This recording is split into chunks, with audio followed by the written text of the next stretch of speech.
The news is not good, everybody. The news out there is not good, but there is some bright news here. This will lift your spirits a little bit. I think we can all agree this is absolutely wonderful news. Trump leads in 5 critical states as voters blast Biden. The Times Siena poll finds what the world needs now is Trump, sweet Trump. Trump. That should be his theme song. Her cat was named Vagina. Yeah, exactly. It looks like they're going to get it. Voters in battleground states said they trusted Donald J. Trump over President Biden on the economy, foreign policy, and immigration as Biden's multiracial base shows signs, of fraying. So first, let's just go to the numbers.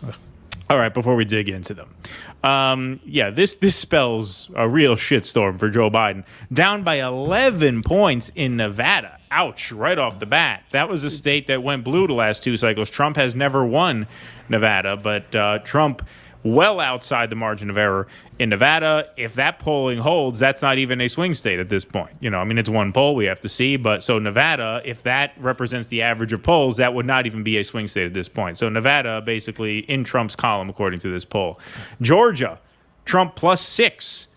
49-43. The other thing to notice is Trump is in the high 40s in most of these polls. It's not like it's, 42 to 35 with a lot undecided. Decided, yeah. He's close to 50 in a lot of these. Arizona, Trump +5, 49-44. Michigan, we've done a lot of reporting about Michigan. Dearborn, Michigan, Arab population rightfully disgusted with Joe Biden. 48-43, Trump over Biden in Michigan. Pennsylvania, Trump over Biden +4. Wisconsin, the only state where Biden has a lead, and that is inside the margin of error, 2-point lead. All of Trump's leads in this poll are outside the margin of error for the polls. And so those are just absolutely devastating numbers. This is now our 3rd segment in as many shows, I think, on bad polls for Joe Biden. First, we did the one where he had lost 11 points of support within his own party. Then we did the one where Arabs were 83% against him for 2024. And now this one, arguably the most important of them all, since these are swing state polls. This is where the election is going to be won and lost. Georgia, Pennsylvania, Arizona, that's really the election right there. Everything else would just be gravy for Trump. Whoever wins 2 out of those 3, Georgia, Arizona, likely to win. Now you could see Trump, according to these polls, fairly significant leads in all of them. Yeah, this story, Keaton, as he mentioned, I think on the last show, is like a baseball stats person. Right. So he's more the poll person. When you see these poll stories, Keaton's the one who usually brings them. I brought this because I was amazed by some of the information contained within this poll. Biden is only leading with people under 30 by 1 point. Trump has 22% of the black vote in this poll. Biden is only leading with Latinos by 1 point. Overall, yep. Overall by 1 point. The Trump's numbers on the economy versus Biden are devastating. It was like 58-37. 59-37. 59-37. And most fascinating to me, the majority of voters say that Biden's policies have hurt them personally. Personally, right. Not hurt the country, hurt them. Personally. He cannot win. He cannot win. There is absolutely no fucking way with these numbers that he can win. And this really does raise the question, do they swap him out? Do they really lean on him now to drop out? It just gets more dire as time goes on. I've been kind of skeptical that they're going to get rid of Biden. I still lean towards internal party politics. Biden's ego, he's not going to drop out on his own, so what the fuck are they going to do? So if you got this egomaniac just determined to kamikaze the whole party, what can you really do about it if he's already in office? It's not as if he's a candidate right? He's already. What do you do when he's the incumbent and he refuses to step down? Yeah, no, look, generic polling is actually favorable to a generic Democrat against Trump, but Biden is just an absolutely toxic candidate at this point. There's no doubt about that. Trump had a 28 percentage point advantage on Biden regarding young people's view of who would handle the economy better. Right. 28 points underwater. Right. So I had some stuff to read there, but you were very good. You memorized all those numbers by yourself, so we don't even have to go to the article because it's all there. But yeah, the big takeaway is in the headline. Biden's multiracial coalition is disappearing. It's crumbling. And that speaks to what I said last time. When you have Arab support at 17%, where it's never been below 50%. Right. In 2020, it was 59%. That drastic a drop is the thing that they could not have happened. The bottom just completely fell out of the campaign. They already had all of these factors working against them.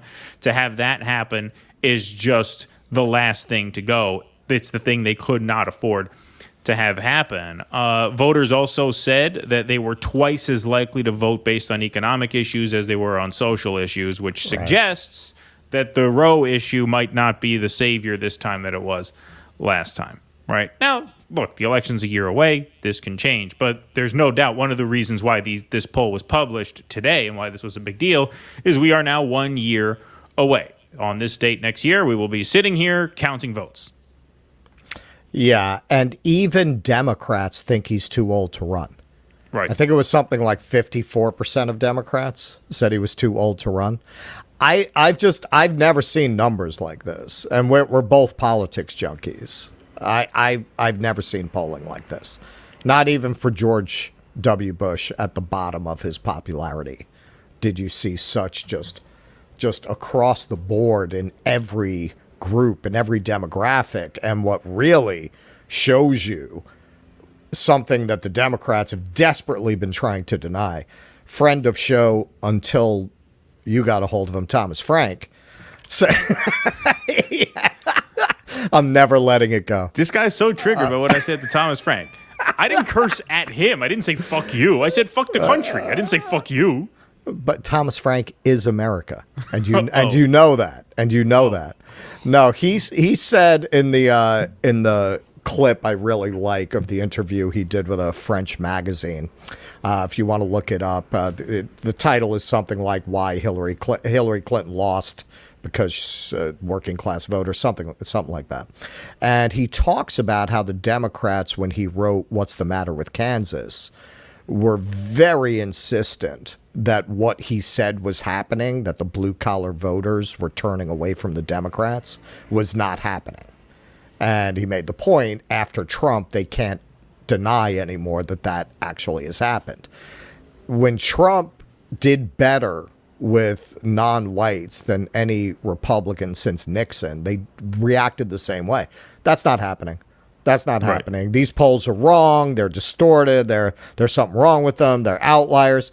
Well, now you can't deny that this is happening, that you are actually losing people of color.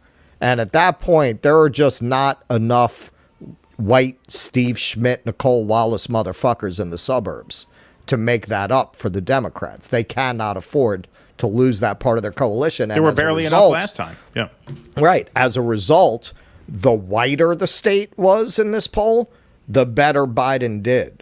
The browner the state was, the worse he did. That's why Wisconsin is the only one he led in, because it was the whitest of the 6 states. Yeah, and Nevada, brownest of the 6 states, down by 11 points. Right. 11 points. Right. Insane. Just absolutely insane. And that's going to make it very hard for them to sell the Donald Trump's campaign as being driven by white supremacy line.